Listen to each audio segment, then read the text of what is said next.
thank you all for coming on what this is a potentially spring day. Ithaca's trying, but I'm so glad all of you are here. We have a great lecture today.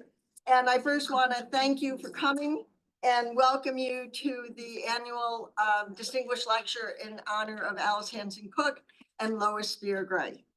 And my name is Rose Bott. I hold the Alice Cook Chair, and my friend, colleague Pam Tolbert, who is now doing tech work, is the Lois Gray Professor. And so each year we organize this event and we find the person that we think through a process of nominations and a committee, someone who represents the history and the legacy of Alice Cook and Lois Gray. So before I start, I want to thank Dean Colvin and the ILR School for supporting us for so many years. I want to thank the co-sponsors, the Book School of Public Policy, the Center for the Study of Inequality, the Center for the Social Sciences, the Population Center, the Department of Sociology, and Feminist Gender and Sexuality Studies. So this is really support from across the university. And then I want to thank the people who really worked hard on this. Pam Goulder right here. Kayla, my Catholic who just left, and Jen Morley, and the communications staff and IT staff under David Yuntura. So a brief background. The two honorees, Lois Gray and Alice Cook. I want to start first with Alice. And many people in the room knew Alice and Lois, but many don't. So Alice was hired in 1952 in the ILR school. And she retired in 1973, but she kept on working as a scholar and activist till her passing in 1999. After completing her autobiography, which was titled A Lifetime of Labor. And she traces her activism over the course of the 20th century. She marched in front of the White House with her mother for the women's right to vote in 1914. Then she went to Germany to learn about the labor movement and labor education there before coming back in the 30s and taking that knowledge to apply to the CIO organizing in the 30s. After World War II, she was asked by the State Department to go back to Germany and help rebuild the labor movement there. Then she joined ILR in 1952, continued to work with labor unions, particularly women in unions around the world. And in the 60s and 70s, she broke the gender barrier for the faculty club. And then went on to be the ombudsperson facilitating the conflict between the students and the administration.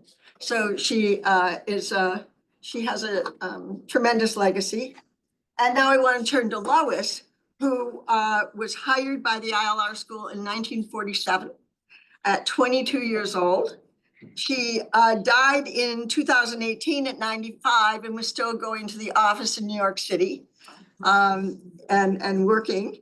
She was a leader in building the outreach division of ILR, so working with unions and labor movements throughout the state, became associate dean of the ILR school, and then built a series of institutes, the Institute for Women in Work, the Latino Leadership Center, the International Worker Exchanges, off-campus credit and certificate courses so workers and union leaders could get degrees or certificates as they worked. She had a PhD in economics from Columbia and many publications focused on labor market issues and women and minorities. So with that, I'm going to turn it over to Dean Colvin, and then he will turn it over to Tej Nagaraja, who will introduce Annelise.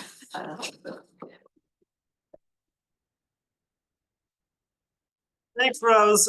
This is always a special event in our calendar, the Cook Gray Lecture. for a number of years. It's one of our highlights. And one of the ththings that has always been great about this lecture is it is organized by the current holders of the Cook and Gray chairs, Rosebud and Pam Tolbert. That's part of what they have taken on with those chairs. So I want to thank them for all their efforts in organizing this lecture.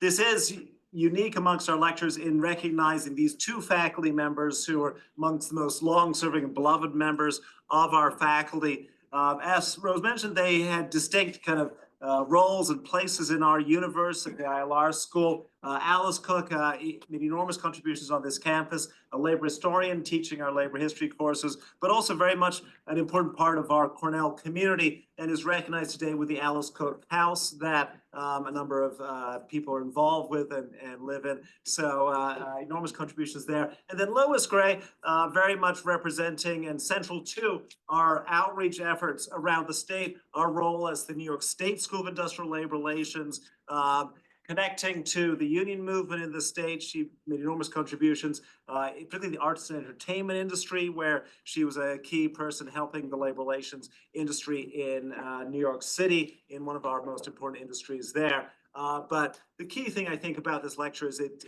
picks up the legacy that these two amazing faculty have made for the school over an extended period. And each year we get a wonderful opportunity to hear from a different lecturer who picks up some of the broad areas that I think are really important for the school, looking around issues around inequality, important societal issues.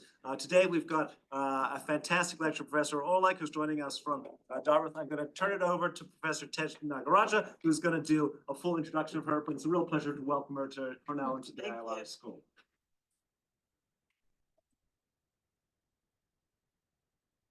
Thank you, Alex and Rose, and it's my pleasure to introduce Annelise Orleck. Some of you know her work, and for some of you, it'll be a new opportunity. And just to give some context about the importance of her work, for those of us who are historians, she's a leading historian across a number of fields: labor and working class history, gender history, immigration and Jewish history. And for those of you that are in ILR and other fields, some of you know her work, right, who are not historians because of the relevance of her work. I also am biased, given some of the data points in her bio: Brooklyn, New York University, labor historian. These are good things to have that I share with Annelise. Annelise is the sole author of 5 books, as well as the co-editor of 2 books. And I just want to point out a couple of things, points of connection between labor history and our interdisciplinary work in ILR. Historians, we will always tell you we can't predict the future, but one thing we can do as well, and perhaps better than many of you in other disciplines, is we can trace how change happens and the dynamics of how change happens, and looking at them in a totality across different variables. And Annelise's work is really a model of that. One sort of point that we sometimes talk about, we hear distinctions between the economic, the social, and the global. And of course, these are conceptual distinctions, but Annelise's work has been path-breaking in showing that you can't separate out the social, the economic, and the global, in really tracing the core story of history, of labor and working class history in her work. I teach labor history, and when I teach the core survey of labor history, I teach Annelise's book, Rethinking American Women's Activism. It has the word women's activism in the title, but it's better than a lot of books that have labor history just as the title, because of the dynamic approach it brings to labor history, not separating class from race and gender, the social from the economic.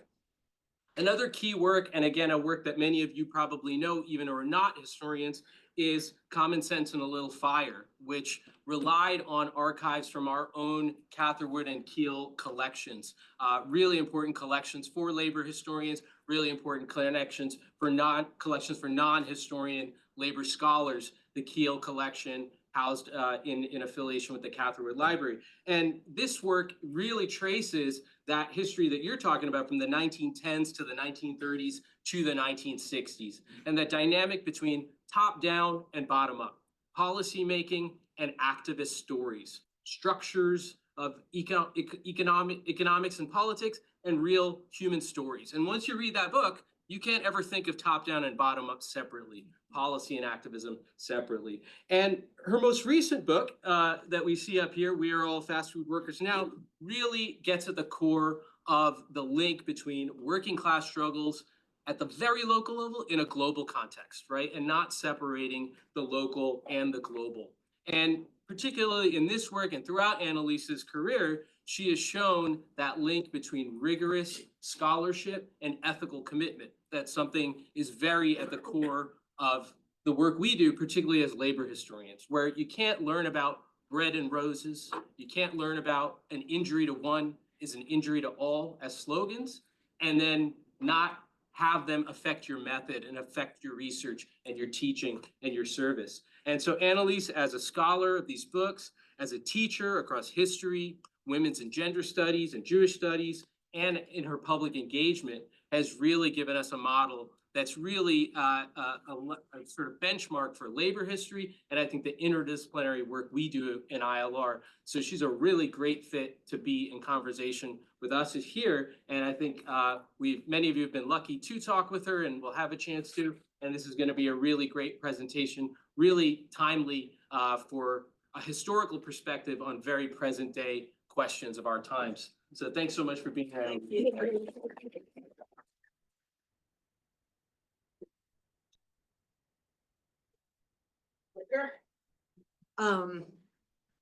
Hi, I'm very grateful to all of you for being here. And can you hear me? Can everyone in the back, everyone hear me? Okay, great.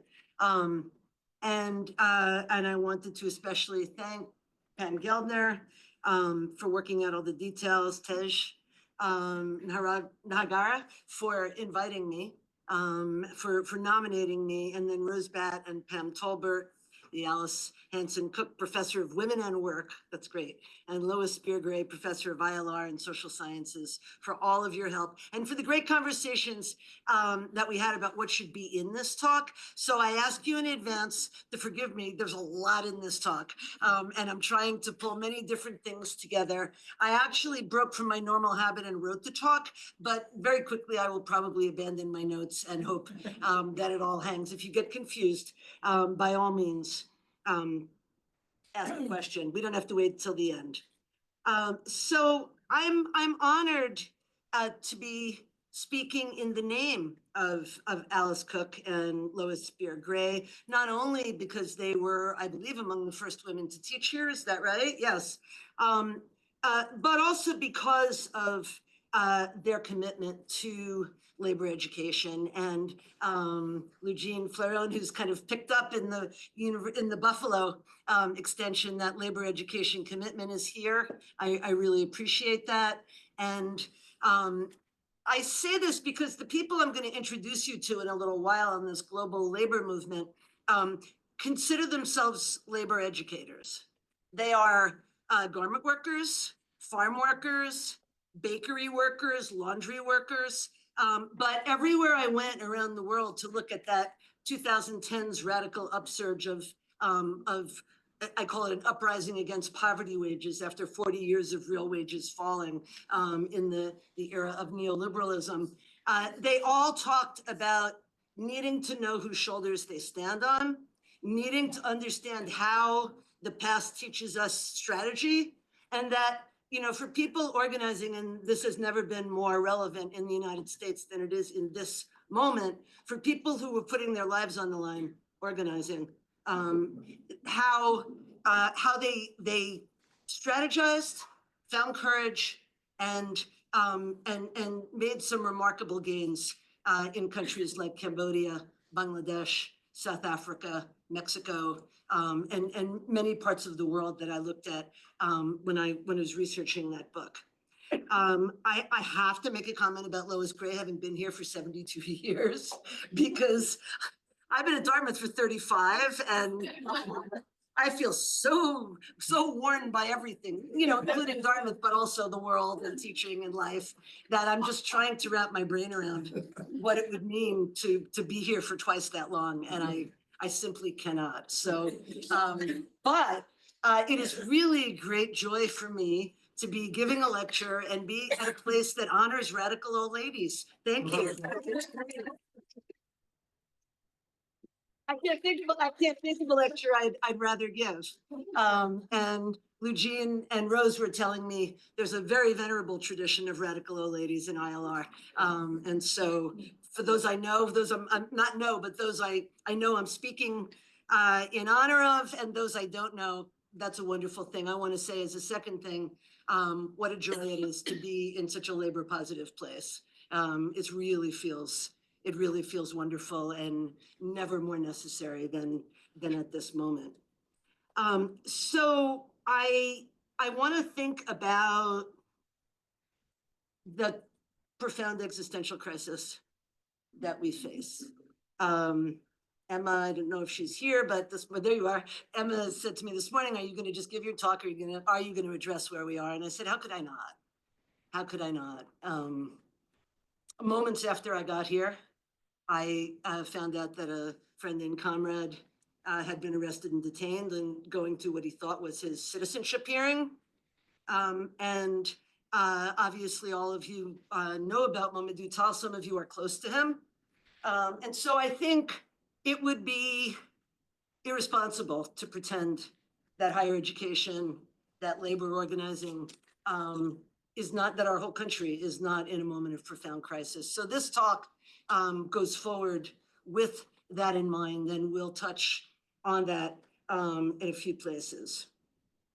The other thing that struck me when I got here was the lineage of the scholarship into the history of working class women and the way in which the ILR is so central to it. As Tej mentioned, I was last here a very long time ago when I was researching my first book and even my dissertation at the Kiel Center. And there I found, an incredible trove of documents and, as Emma was talking about, material, culture, but also photographs, political cartoons, journal entries, an amazing array of historical sources about 4 women who I would write my first book about: the cap maker and president of the Women's Trade Union League, Ruth Schneiderman, triangle worker and International Ladies Garment Workers Union organizer, Pauline Newman, the firebrand, who most of the biggest collection, interestingly, at Kiel is on Clara Lemlich, the woman who started the 1909 general strike and who has, went on to organize housewives against price gouging during the Great Depression and against evictions in the United Council of Working Class Housewives, and then the Emma Lazarus Federation of Jewish Women's Clubs, which in my retirement, if I ever get to, I want to write a detective series with the Emma Lazaruses being the detectives. And finally, Fania Cohen. Fania Cohen, pioneer in labor education, someone who built that whole department of the International Ladies Garment Workers Union, and someone who I believe probably knew Cook and Gray through the Bryn Mawr Summer School for Women Workers, through the Brookwood Labor School, through the Women's Trade Union League and other, other organizations that that they touched. So, I want to honor them before I talk about this next generation of labor educators. More on all that in a moment. A quick shout out to some people here today who are very important to me. First, Judy Byfield, professor of history and Africana studies. Judy was a rock for me when we were babies. We came to Dartmouth together so long ago that dinosaurs roamed the earth. And we supported each other through those early years, and I'm grateful that you're here. Quite a while after that, I had the privilege of chairing a search in African American history that brought to Dartmouth the powerhouse duo of Russ Rickford and Adrienne Clay. And very, very happy to have them. And last, but by no means least, part of the new face of ILR, Justine Modica, who's an undergraduate honors thesis writer working with me, is it 18 years ago? I think so. And on whose dissertation committee I was privileged to serve, and is finishing a path-breaking history of labor organizing among child care workers in the last part of the 20th century. So all of those people and the remembrance of being at Kiel And doing that work so many years ago really does make me feel a sense of homecoming. And I really appreciate that. Because we need that right now more than ever. So I just want to take a minute to say a few words that I mentioned to Sheila last night and Paul about radical hope. In case it's not already clear, I'm a feelings forward person. And I have been called relentlessly optimistic by those who love me, and a stand up and cheer historian by fellow academics who did not mean it as a compliment. So some time ago, I decided to own and claim that title. Recently, I had a great conversation this morning about how if you're a movement, and Paul and I last night about being a movement historian, being something that, you have to take up hope and study hope, because being in the movement, being an activist is an act of hope. And that is true of immigrants as well. These are aspirational moves. They are moves that you couldn't make if you didn't have hope. And this is a tough time to get out of bed in the morning. A lot of people are very scared. And so I know this is like really doesn't seem scholarly and professorial, but I've spent my career writing about poor people's movements for justice, led by women, immigrants, workers, queer people, many people of color. And I am going to take my inspiration from them, as I have throughout my life. And right now, when things seem so bleak, it's really important to do. And indeed, these folks definitely helped me get out of bed in the morning, because as we'll see, the odds they faced and the dangers they faced are really profound. So whether this is, realpolitik or not, academically proper or not, I'm going to let myself continue to hope, even in this dark moment.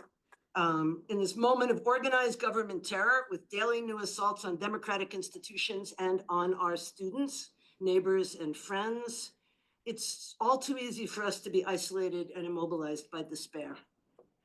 Hope keeps our insides from freezing up. It keeps a small fire banked inside us, a hot one that can melt ice. These days, people spend a lot of time asking, what are we to do? Stay close to one another, honor our ancestors. And also, I want to say, respect the courage of the young activists who are protesting today.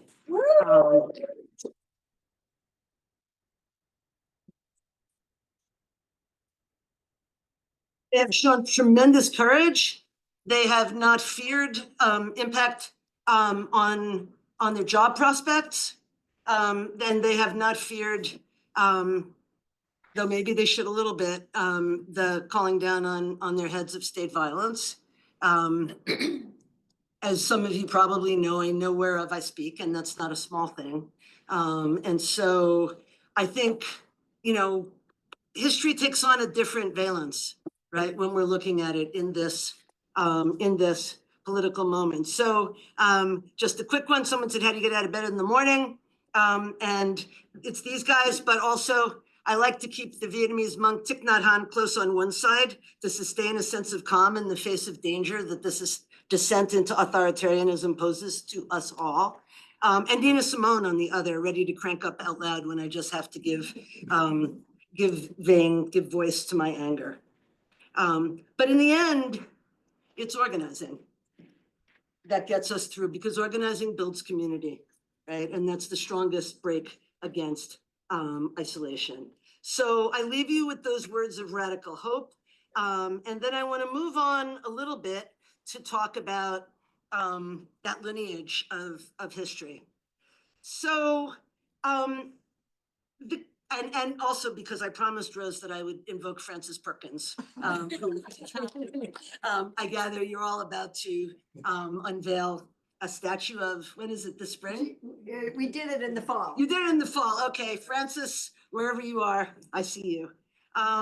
Okay, so what I want to do is think about several generations of these radical labor activists. So these women that I talked about, whose papers are in the Kiel Center, and who responded to one of these catastrophes that changes the course of history, and and that was the 1911 Triangle Fire. And I bring up the Triangle Fire, as you'll see, because it's a jumping off point for this new generation of activists as well. So Frances Perkins, right, who was sitting around the corner from the Ash Building having tea on March 25th, 1911, and who was at that point a leading activist in the National Consumers League, which was a middle-class women's organization that sought to use the power of the purse to enforce some kind of decent standards in the creation of clothing. You know, the Union Label campaign came out of the International Ladies Garment Workers Union, but you had to have consumers who wouldn't buy if there was no union label. Frances Perkins, as a young social worker, was very active. She's around the corner talking about who knows, maybe that, you know, maybe something personal.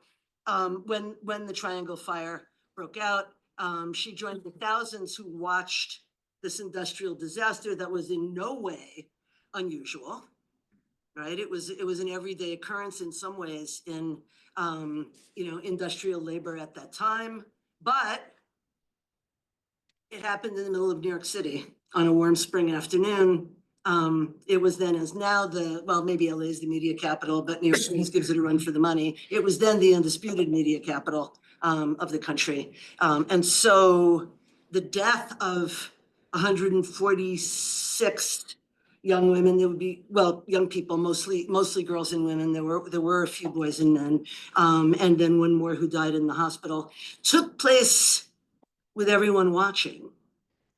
And it was so dramatic, of course, because not only were people dying in the building and could you know, hear the screams and see the smoke, but as one newspaper account talked about it, there was this sound, this, you know, this thudding sound that people kept hearing on the pavement that, you know, no one would ever forget. So Perkins was watching. The women I wrote about in my first book were involved in various ways in, you know, in seeking justice, both before and after the fire. And Perkins makes a famous vow: I'm going to spend the rest of my life trying to protect workers from having anything this horrible happen again. So she would go on. She was helped by Rose Schneiderman and Pauline Newman and Clara Lemlich to introduce the state officials, Robert Wagner and Al Smith, to every single family that lost someone in the Triangle Fire, right? They went to everyone's houses.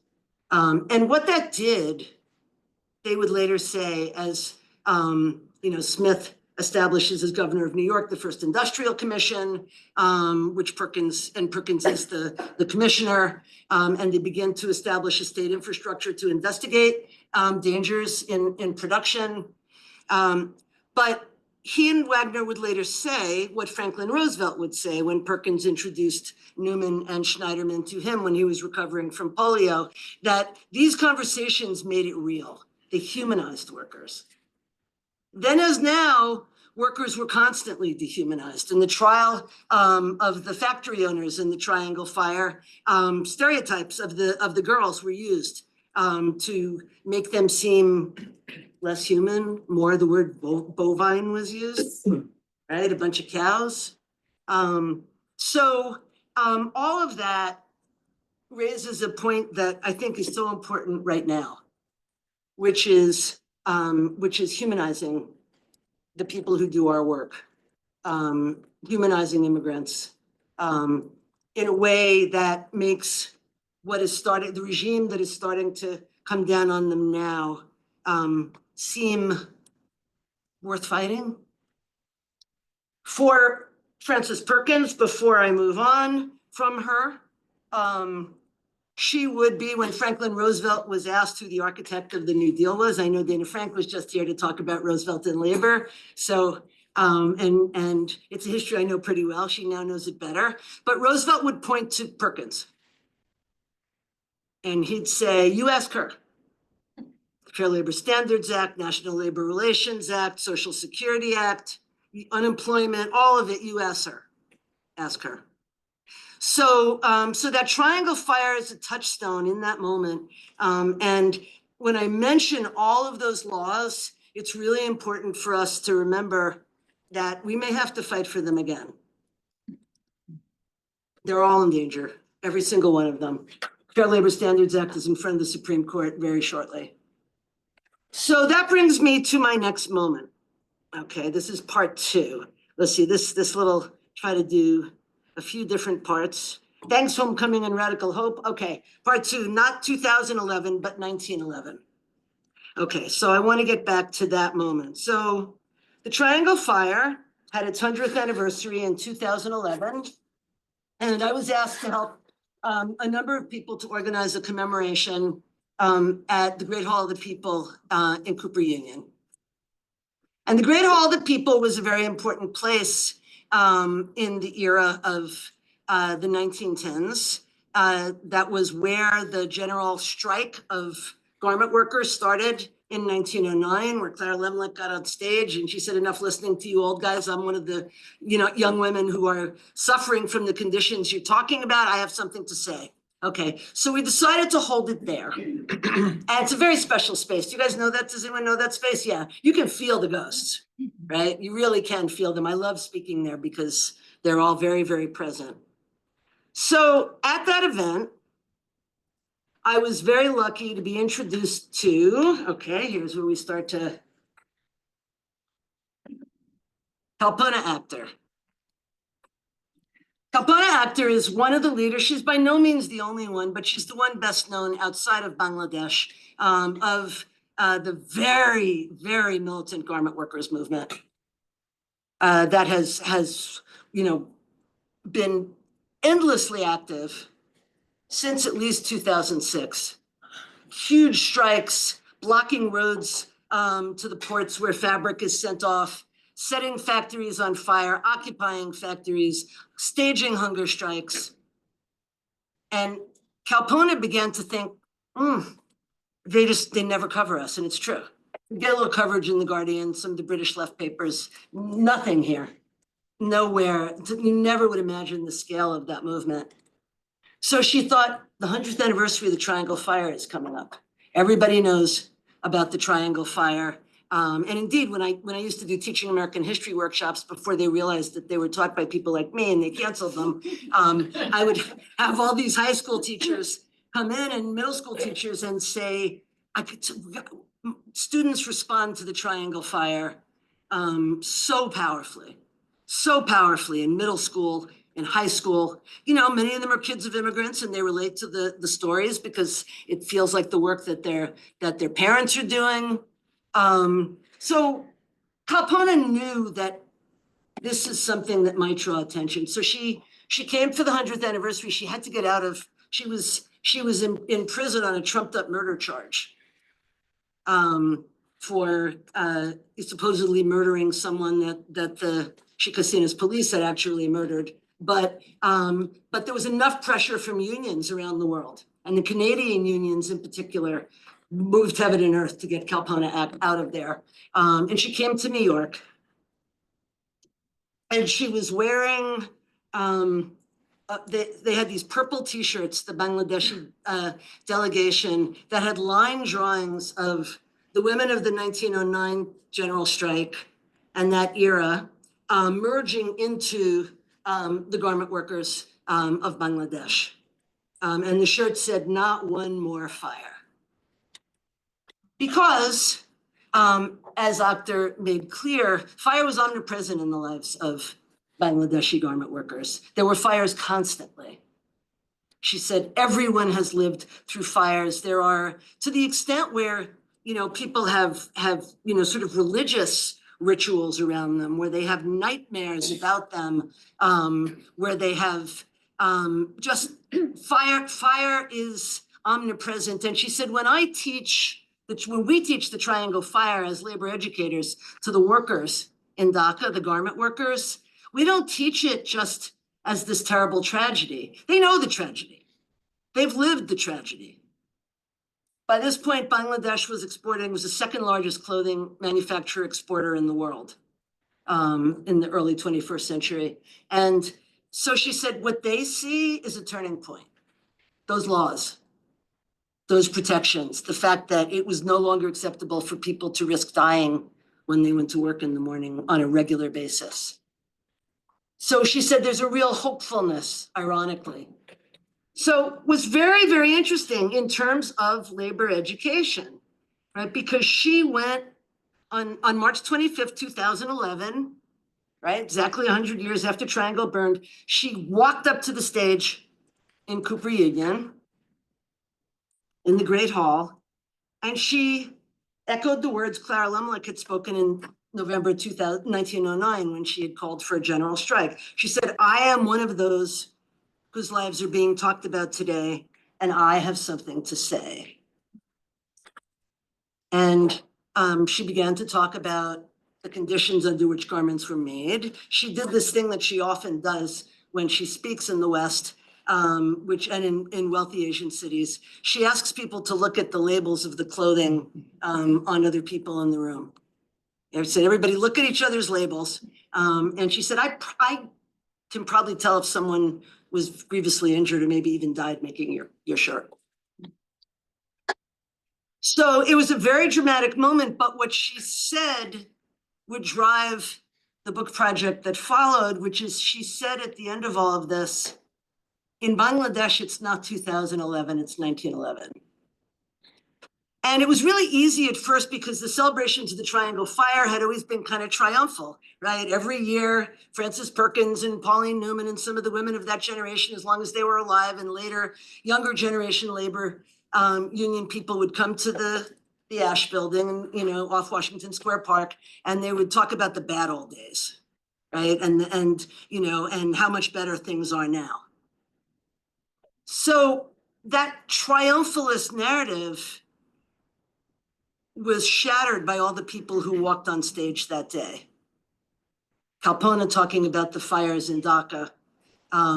You had, fast food workers who I'll talk about in a minute, talking about the dangers that they experienced, taxi drivers, coal miners, who remain probably still, the trade that suffers the greatest number of deaths. And they walked up there and it became a story that there's work still to be done.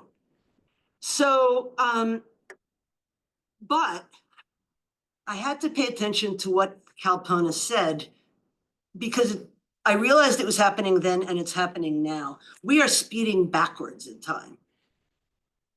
And it's not just in Bangladesh, right? It started as, with the globalization of garment work, of farm work, particularly super profitable products like berries, right? Some of you are old enough to remember when berries were only on shelves in supermarkets in the summer, right? And then they became something that we expected 12 months a year.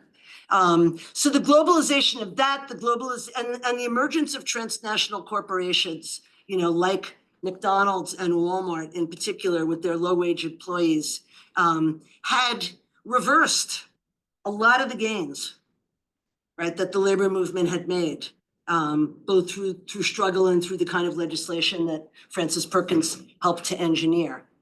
The gig economy, right, was a very important, a very important reversal of labor gains because you're not really an employee, right? You're not covered under labor laws. I called it an end run around the New Deal, right? Now the New Deal may, be on the chopping block, but, at that point, even in the 2010s, those laws were still in place, but fewer and fewer workers were covered by them. Right, in the same way as, for professors, fewer and fewer were on the tenure track. That's all part of this era of the gig economy. So is it 2025 or is it 1925? Right? Is it, was it 2011, or when I spoke to grape pickers in the Western Cape of South Africa, they said, hey, it's 1811. It's not even 1911. Slavery has not been abolished yet, right? So this going backwards is a phenomenon that is, created this reality. Where are we? Yeah. So I'll go back and talk about how I started this book and then tell you the stories of some of these people, because today one of the graduate students said to me, could you give us something to make us hopeful? Is there anything to be hopeful about? So here we go. I was walking into a cafe in West Tampa, Teresita's Cuban Cafe, where a bunch of Fight for 15 activists were organizing. This was about 10 years ago. It was another Triangle Fire anniversary, actually. And I walked in and I saw professors, graduate students, fast food workers, and home healthcare workers organizing together. And I said, old labor historian, this is an interesting working class solidarity. Can you explain it to me?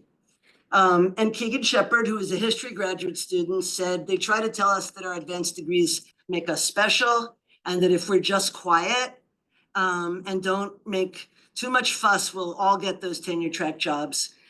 He said, but that's just a lie to keep us quiet, because the truth is we're all fast food workers now. So they felt like, as you know, professors with PhDs and masters, they were organizing alongside fast food workers and like this man, and they had a lot to learn from them.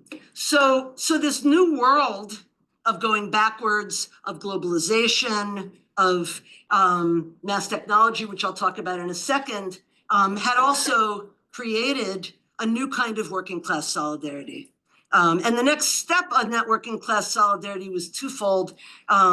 And I want to talk about this. So this new movement was driven not just by a loss of status and desperation, it was also driven by the movement for racial justice and by the takeover of jobs around the world by these vast corporations. I'll start with Blue Rainier, who was from North Carolina. I met him that day in Tampa.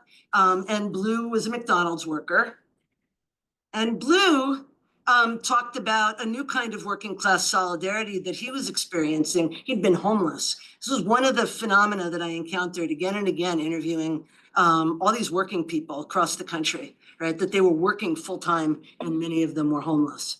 So Blue had been, then he got involved in Fight for 15. But what he was showing me, I'll talk about it in a second, you can't really see it, but there are stripes on his arm. These photographs, by the way, are my brilliant collaborator, Liz Cook. The stripes on his arm were brands from the grill. Because if any of you here worked at McDonald's? No, all right. It's a very common job. Indeed, McDonald's was the second largest private employer in the world. Walmart was the first, not just in this country, but around the world. And that's a really important fact about that new labor movement.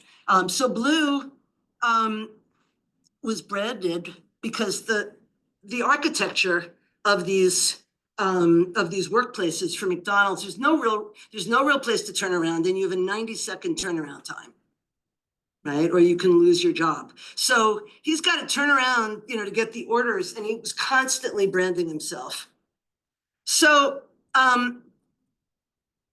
one summer, I believe it was 2015, he gets a letter from the Human Rights Commission of the Brazilian Senate. Lula was in power then, as he would be, as he is again. And so they were investigating how McDonald's was driving down labor standards, wages, workplace safety. And so he was invited to testify. And he gets to Brazil, where all these McDonald's workers from around the world are being brought in because Brazil had been a unionized country, there was some decent standards. And so they're bringing in these McDonald's workers from all over the world to talk about the conditions they endured and how, and also politicians to talk about the ways in which McDonald's had driven wages down. But what he found is that everybody had those brands. Everyone. People were rolling up their sleeves. He met a guy from Seoul. He met a guy from the Philippines. And those brands became kind of these wage slavery brands that marked solidarity. I want to take you to Joanna's sister, Nice Carnacion, who organized the RESPECT Fast Food Workers Alliance in Manila. And all of those folks, I have another picture that I don't have here, unfortunately. They rolled up their sleeves, and they have the spokes of a wheel. Every single one of them has these brands. So these brands of the new wage slavery bind people together, right? And so for Blue, that was a really, really powerful moment, was having this sense of bondedness, working for the same corporation, wearing the same uniforms, working under the same kinds of conditions. And what they are able to pull off in 2013, 14, and 15 are unprecedented global strikes. They're one-day strikes, but they're unprecedented global strikes that take place in 40 countries on 6 continents. It's unheard of. How is that possible? Some of what I just described is part of it. Cell phones are another part, right? So in the biggest strike, which was April 15th, 2015, which is when this picture was taken, we're marching in New York, and I watched people hold up their phones and show images of other protests around the world, right? And so some of it is that. Some of it is, this is a moment of racial reckoning, right? See what his shirt says? You all recognize that? Right. So we were in, the beginning of the Black Lives Matter movement, shortly after the murder of cigarette vendor Eric Garner by the NYPD in Staten Island, in which he said, "I can't breathe." And so these workers were very clearly linking the two movements. Or as Blue said, we're the same people. He said, when I get off my 3rd shift, because I have to work 3 jobs to support myself, and I'm walking home, I'm the person the police go after. Right? And so everybody, you'll see them in this picture too, the picture that we used to advertise this, event. They're all wearing I Can't Breathe shirts too, McDonald's workers from the Upper West Side on strike.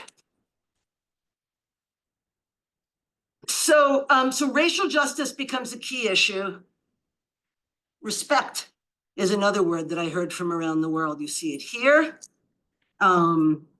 Sister Nice's, as I said, her organization is called the RESPECT Fast Food Workers Alliance.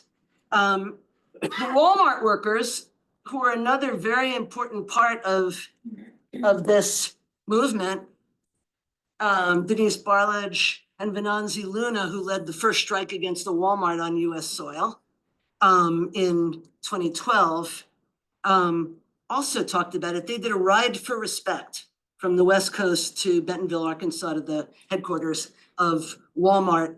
And Gershwila Green, who was an organizer of a group within Walmart called Respect the Bump, which was trying to enforce the Pregnancy Discrimination Act for workers at Walmart, talked about the fact that she said, I knew there were people on that ride who hadn't had enough to eat. And all they wanted to talk about is respect. And she said, I knew they were hungry, but they wanted to talk about respect. And so what's interesting to me is the way in which that became the moment of this uprising. Maybe labor is always about respect. David Montgomery wrote about respect, right? Maybe it's always about respect. But I think it was a particular nature of low wage work in our era and in this moment that drove them to have that focus.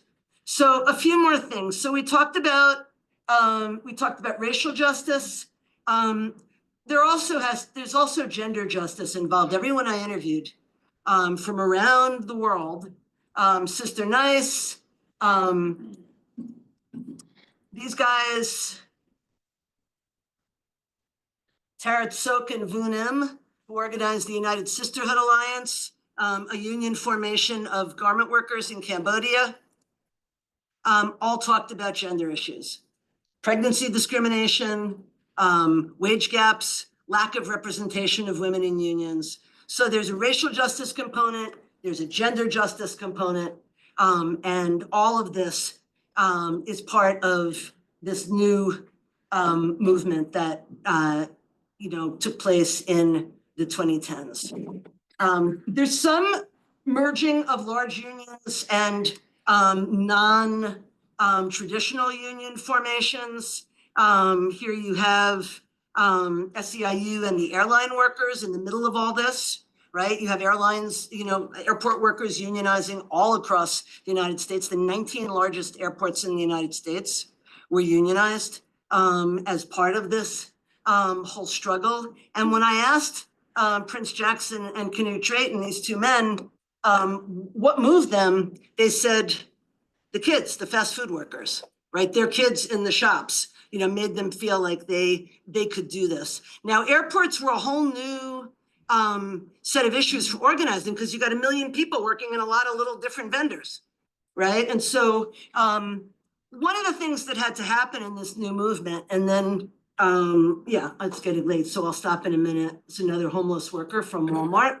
She said there were 3 homeless workers in her store alone. But one of the things that also differentiated this movement was its youth, 20-somethings at most. Well, Leigh Kataman, who was 22 here and had just graduated from the University of the Philippines Musical Theater Department, said, not your grandmother's labor union, not your grandmother's labor movement, right? And so they organized singing, dancing flash mobs to pull people out on strike. In Manila, one of the big McDonald's strikes, they made up their own words to the song from Disney's Frozen, Let It Go.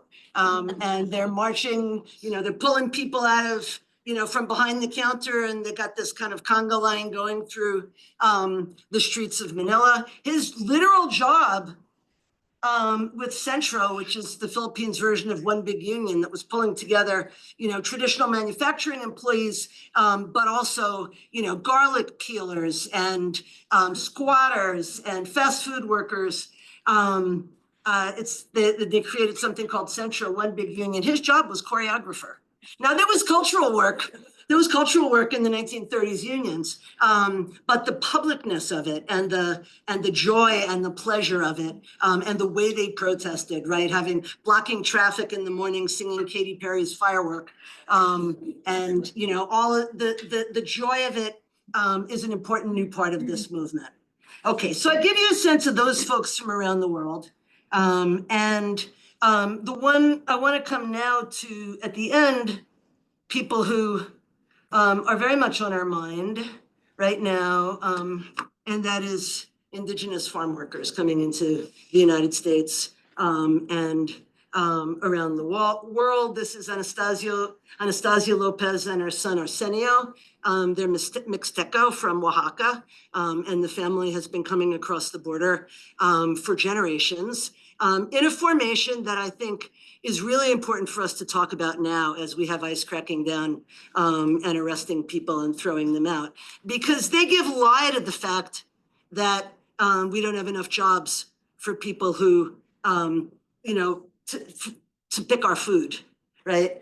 The reality of their situation is that they were constantly being smuggled across to work as undocumented workers because this is a labor regime, right? It's a form of unfree labor. It makes it impossible for them to protest. He's an organizer who runs something called MICOP, the Mixteco Indígena Community Organizing Project, and has pulled Mixteco workers into labor formations all through the migrant trail. Again, starting 2015, still going now, all up and down the West Coast, from Baja California, where most of our berries come from, all the way up to British Columbia. And they are really making clear in their work what ICE made clear the other day when they arrested Lelo, who was one of the indigenous organizers who had formed Familias Unidas por la Justicia, a sort of alternative indigenous union formation for berry pickers in Washington State and British Columbia. He wasn't illegal. Everyone knew where he was. But one of the things that he had talked about in his organizing is the way in which making workers legal and illegal and not letting them come across legally so you can smuggle them across in a form of human trafficking, makes our food as cheap as it is.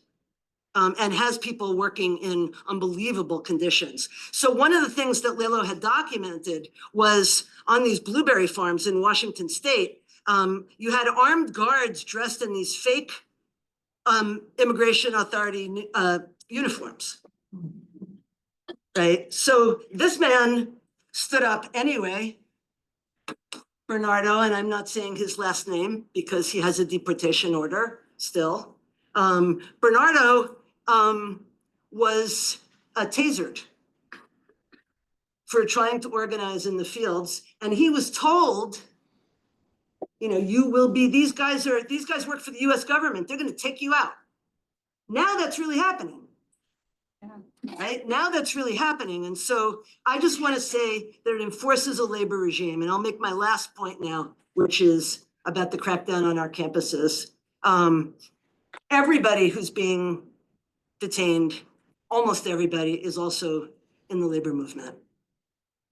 The 10 largest unions have pointed out how many of their members are being arrested and detained by ICE. This is a labor issue. It is also a Palestine justice issue, without question. But the students on my campus and on many campuses around the country have talked about, they said the two are not separate for us. Right, they're in the undergraduate student dining services workers union and the graduate union of science students. The big names that we have known about, the people whose cases have so horrified us, Mahmoud Khalil, Ramesa Ozturk, Lelo, more of them, Llewellyn Brooks, the lab assistant who was arrested from the University of Washington. They're all labor activists. They're all union members, right? And so what I would like to suggest is that this crackdown, while it is clearly a crackdown on anyone speaking against Israeli genocide in Gaza, is also a crackdown on the upsurge of campus labor activism since 2020, when there's been a dramatic rise in undergraduates organizing, graduate students organizing. Our campus had one union for 30 years. It now has 5, just in the last couple of years. So I just want to close with that because I think no one knows where we're going. Right? And one can only, he won, he fought back after they tasered him, he won in court, right? He was able to walk back, into the farm that had tasered him and fired him. There are victories, there are big ones. By 2016, American workers had raised their wages 7 times as much as the previous congressional raise of the minimum wage had done through a variety of organizing, local, municipal ordinances, state ordinances, and American wages, started to go up for the first time in 40 or 50 years. So there are big victories. The Cambodian workers improved their wages by, they raised their wages by 4 times. The Bangladeshi by 20 times. Right, little bit safer. There were many, many powerful victories. Strikes, in the fields, also very successful. Where we're going with all this remains to be seen. But wherever we go, it's pretty clear to me that in spite of the feeling that labor is dead, that labor will be at the center of any kind of resistance that we can have in the coming years. So thank you.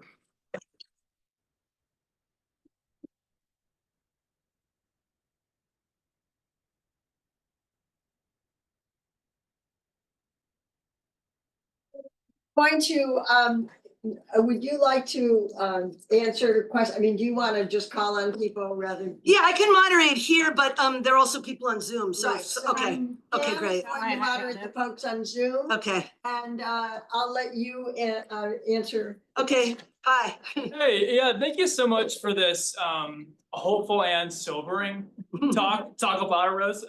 Yeah, stand up. Thank you so much for this hopeful and sobering talk. And in the spirit of talking about the present moment, and I know you talked about kind of it's hard to think about going forward.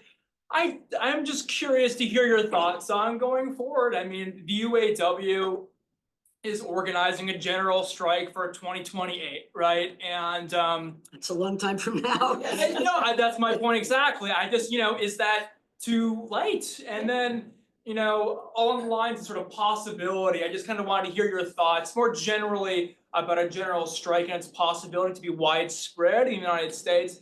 A, and then kind of B, is that just sort of too late? I mean, 2028 does feel too late, but the current leadership of the AAUP has talked about rolling faculty strikes across the country. Will they be able to pull them off? I don't know. I think any form of resistance though matters. So, any kind of speaking out matters. I think, as I said in the beginning, that it's really easy to retreat into our isolation and despair. And I think, going forward, everything we do will make some difference. Not doing anything, Reese and I were talking about, universities will become shells if we do nothing, right? Rashid Khalidi said that about Columbia, right? That it had given up its soul and its function. So yeah, I mean, I wish I had an answer. I am, still the stand-up and cheer historian, and I take inspiration from those folks, right? I mean, these young women who stood up, in front of the murderous Duterte regime and, talked about who was, was abusing women. She was 27. I said to her, how do you see yourself going forward? And she said, well, in order to get rid of capitalism, first we have to get rid of patriarchy. I said, great, that's a tall order. Tall order. But again, to think hopefully and move forward, I think is really important. I wish I had a better answer. I really do. Yes. Thank you for this talk. I've actually covered a bunch of these stories as a journalist, so I'm thrilled to see it being placed Oh, in this you're historical. Michelle. Yes. Yes. That was awkward. I didn't know you knew who I was, but I followed your work for a long time. I remember being thrilled when I saw your book come out. And it's great to see historians doing contemporary issues, so I appreciate that. I had a two-part question. One is, if you could go back to your sort of scholarship on labor education, if you could reflect on sort of the role that labor and worker education might have to play in our current political and economic landscape, because from what I understand, labor education and sort of things like this, that their missions have sort of morphed quite a bit over the decades, from the days of Vanya Cohn and the Cornell School and everything like that. So, particularly in light of the fact that so much working class populism has been mobilized by the right in recent years, like what is a role that education can play in kind of pushing back against that? And the second question I had was, given that so many of these labor struggles that you're talking about have a lot to do with global trade and neoliberal trade policies, could you reflect on how trade is sort of playing out in our current political discourse, and how progressives might respond to some of the kind of panic and anxiety around tariffs and trade, and what it really means for the people on the other end of our trade relationships? Wow, okay. You might repeat the question briefly as you. Okay, so two-part question. The labor education has morphed since the, the 10s and 20s, and what role does it play in, how does it look, and what role does it play in this current grassroots upsurge? Is that fair? Yeah. And the second part is about, so much of this being a response to free trade, export processing zones, suspending labor laws, and the international price of the berry, and our current discourse on tariffs and where labor stands. That's a harder one. I'll do my best, but I'm hoping other people will jump in on that. As far as labor education, peer education is what all of them do. So these guys created something called LEARN, the Labor Education Action Resource Network. And it's a very extensive set of labor history classes, labor studies classes. And the point is that a worker has to get to the point with their own studies where they can teach. Because all of these classes that LEARN has are taught by fellow workers. And it was quite remarkable in the Centro headquarters, which were donated by this Norwegian service workers union. All the buzz as people were preparing their classes and saying, can I try this on you? And let's see if you get excited by it. And again, I want to say, and I'll talk about these folks, the United Sisterhood Alliance. There they are. They had people coming in, it's a 6-day work week. They had people coming in on Sunday, right? And I rode on the back of a motorcycle with the AFL-CIO outreach person who took me to this consciousness raising group essentially that they were doing. It was labor education, but they were also doing kind of some of the stuff you might teach here, right? Contract negotiation, bargaining, right? They were teaching them how to legally go after runaway shops, right? Because their bosses would leave and they wouldn't get paid. And they were teaching them what herbs they could pick in the cracks outside of Phnom Penh for birth control and abortifacients. They were also helping them talk about domestic violence, as was Kalpana Akhtar in the Bangladesh Worker Center, right? There was a great deal of focus on resisting sexual violence. So what I saw and what I was so inspired by is a really robust, peer-led worker education system. It's not the same thing as the Bryn Mawr Summer School, right? Or the Brookwood School, where you come in and, John Maynard Keynes would come in for Fania Cohen and give a lecture and it was all great, right? It's not that. It's, it's the workers themselves. And sometimes they took on right-wing populism. I don't have pictures of them, but the Laundry Worker Center in New York by Virgilio Aran and Mahoma Lopez and Rosanna, I'm forgetting her name. But anyway, he felt like as a Dominican organization, he had to teach the history of Dominican anti-Blackness and the civil rights movement in the United States and have workers address that and speak to each other. Because he said you can't have labor solidarity among these workers unless we're addressing, this fundamentally deeply racist part of Dominican culture. He's Dominican. Mahoma Lopez is Mexican. Rosanna Aran, who also runs that group. So anyway, I found that there's a book there. I didn't write that book, but there's really a book about these peer-led worker education programs that all these folks are doing. Free trade. The only thing I will say about that is that these folks traveled to all these conferences, met each other around the world. Where's Chim Sitar? I don't even know if she's out of jail now. She took on the Hun Sen regime. There she is, Chim Sitar and Pao Trimuni. In Cambodia, they organized locals of thousands of hotel workers. And again, in terms of bravery, she was 27 when I asked her what she wanted to do with her life. And she said, I'd like to go to law school, but she said, I'd be lying if I told you I thought I'd be alive to do it. She has been in and out of prison. International labor pressure, I think, has kept her alive. But they would go to these international gatherings and have these really sophisticated discussions of free trade policy, export processing zones, how they worked in different countries, how they could possibly safely organize, in some of them, which are like detention camps. Certainly the one I saw outside of Manila had, barbed wire and armed guards, and it was really like trying to organize in a prison. The tariff discourse, I don't know. I mean, there are probably labor economists in this room who can tell me a lot more about why tariffs won't stop manufacturers from fleeing abroad. But anyway, thank you. And it's really nice to meet you. I'm a longtime admirer. Yeah. I thank you so much. This was incredible. Well, not incredible, but fantastic. Let's say. So I'm so glad you raised the peer education.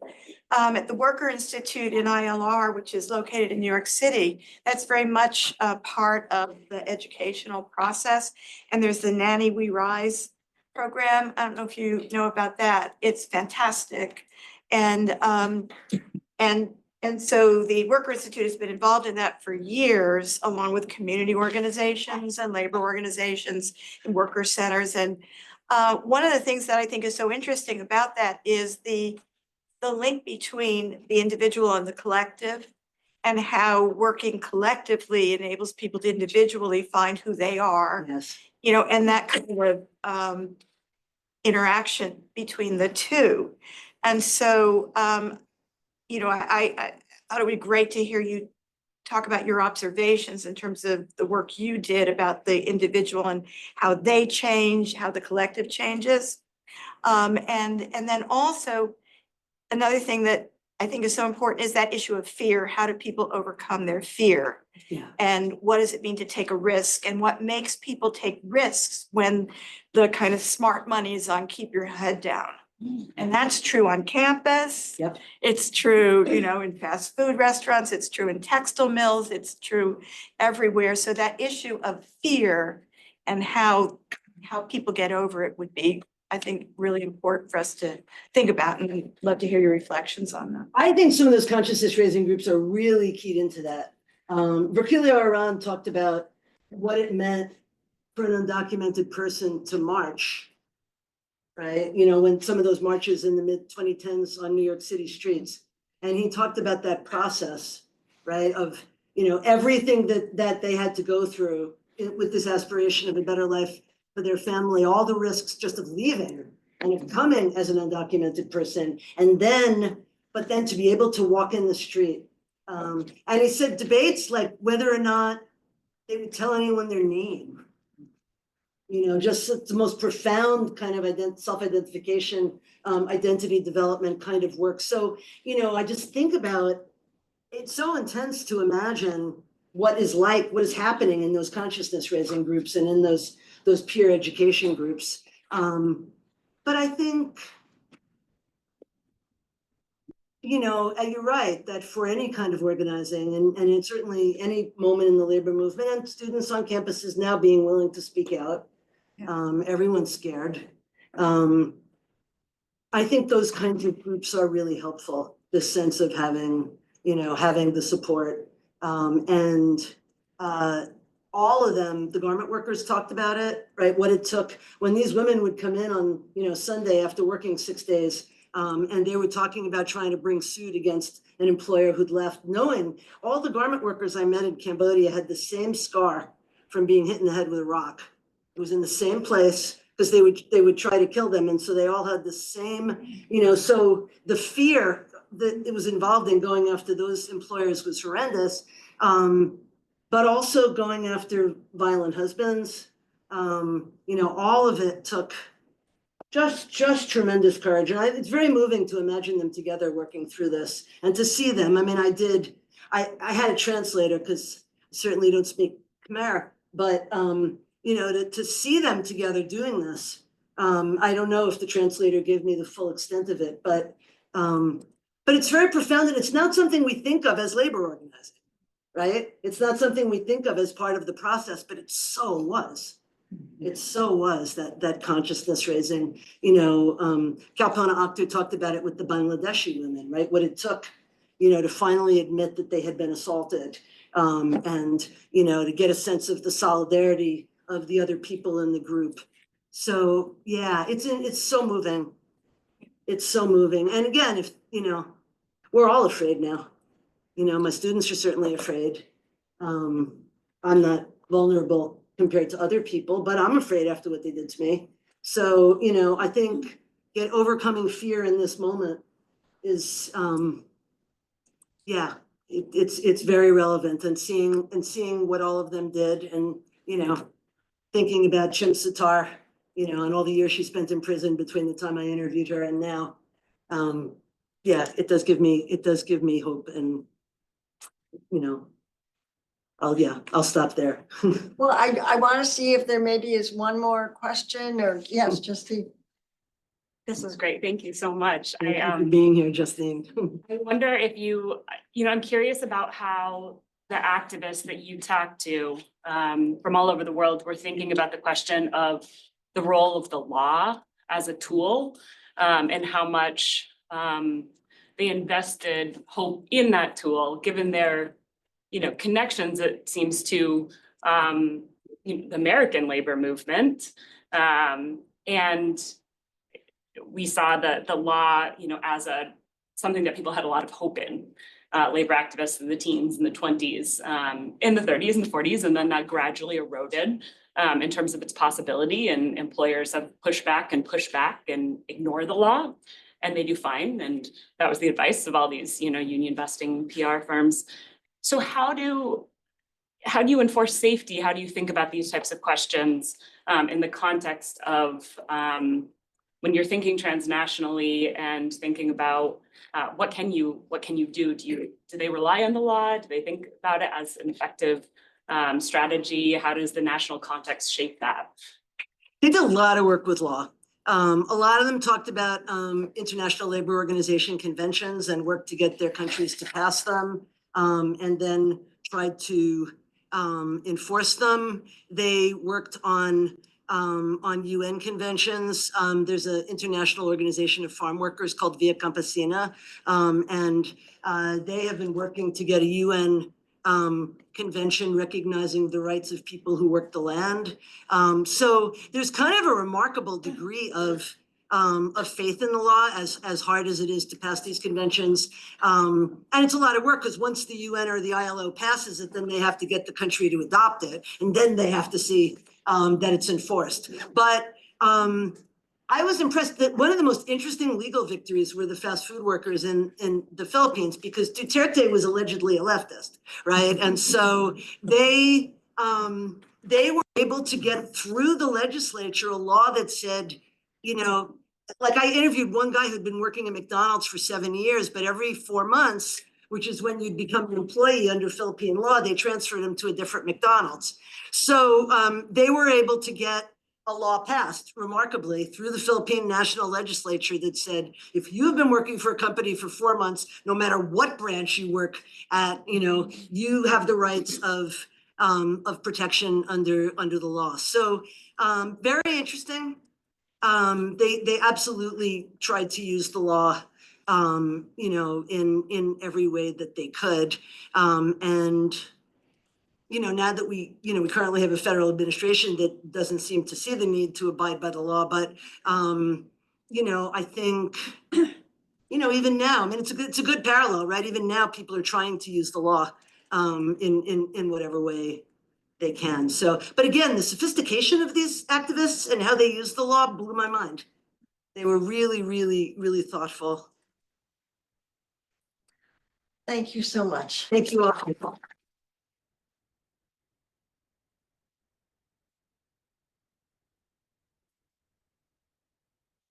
Okay, there is food back there, so continue to help yourselves. Take a little with you. Oh, that's your.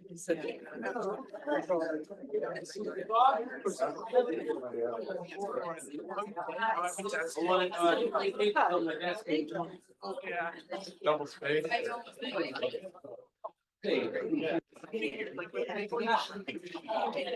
Exactly what you're talking about.